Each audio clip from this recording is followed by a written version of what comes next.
Have you ever been in the middle of a completely normal conversation? Someone's talking about the weather or what they had for lunch, and your brain just quietly drifts somewhere else entirely? Not because you're bored, not because you're rude, but because something they said sparked a question you can't ignore. Why we talk about the weather at all? Is small talk a social survival mechanism? What does it say about us that we'd rather discuss rain than how we actually feel? And suddenly you're 5 layers deep into an existential rabbit hole, while someone is still waiting for you to respond about Tuesday's forecast. If that sounds familiar, this video is for you. Most people assume that philosophical thinking belongs to professors in dusty libraries or ancient Greeks in togas debating under olive trees. But the truth is, a philosophical mind isn't a credential. It's a way of experiencing the world. It shows up in how you think, how you feel, how you struggle, and even in how deeply uncomfortable you get when everyone around you seems completely unbothered by questions that keep you up at night. So let's talk about 7 signs that your mind is wired to question everything, and why that's both a gift and, honestly, sometimes a burden. The first sign is that you can't accept surface-level answers. When someone tells you, that's just how it is, or that's what everyone does, something inside you physically resists.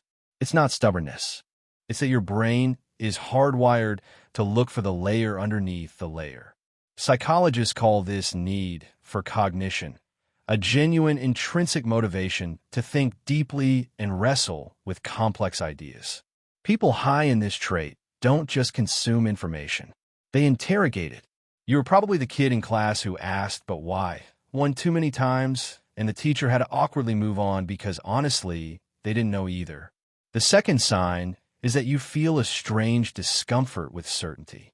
While most people find comfort in clear-cut answers, you get suspicious when something seems too simple.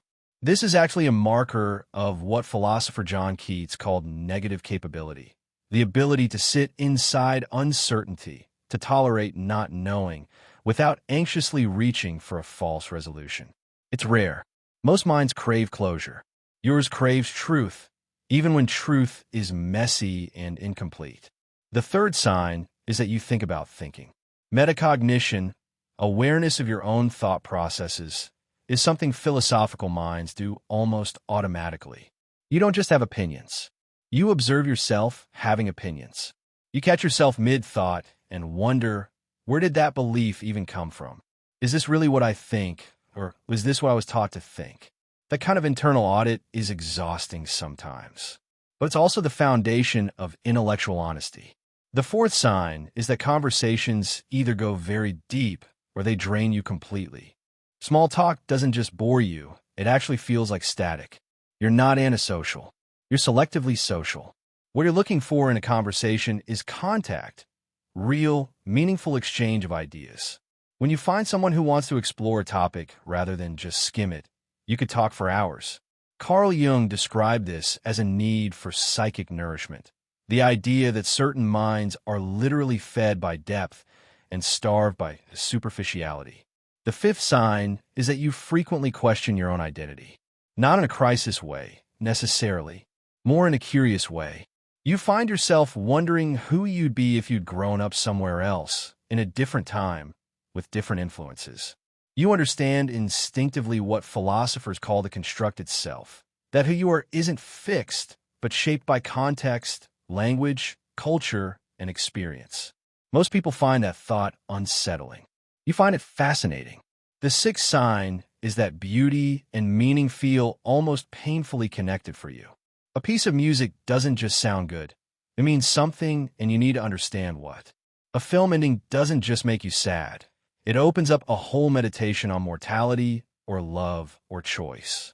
This is what psychologists studying aesthetic experience call noetic quality, the sense that beauty is pointing at something true, something beyond the surface. Philosophical minds live in that space constantly. And the seventh sign is this. You carry questions you know may never be answered, and you carry them anyway. Not because you're a masochist, but because somewhere along the way, you realize that the act of questioning is itself meaningful. Aristotle once said that wonder is the beginning of wisdom. Not the answer, the wonder. In your mind, it never stopped wondering. Here's what I want you to take away from this. Society tends to reward certainty, confidence, decisiveness. And so philosophical minds often learn to hide this part of themselves, to pretend they're more settled than they are, to stop asking questions that make others uncomfortable. But that questioning impulse in you isn't a flaw. It's not overthinking. It's not being difficult. It's the very thing that allows human beings to grow, to evolve, to build new understanding out of old assumptions. Every idea that ever changed the world started with someone who refused to accept the answer that was already on the table. So the next time your mind drifts 5 layers deep into a question no one else is asking, let it. That's not your mind wandering. That's your mind doing exactly what it was built to do.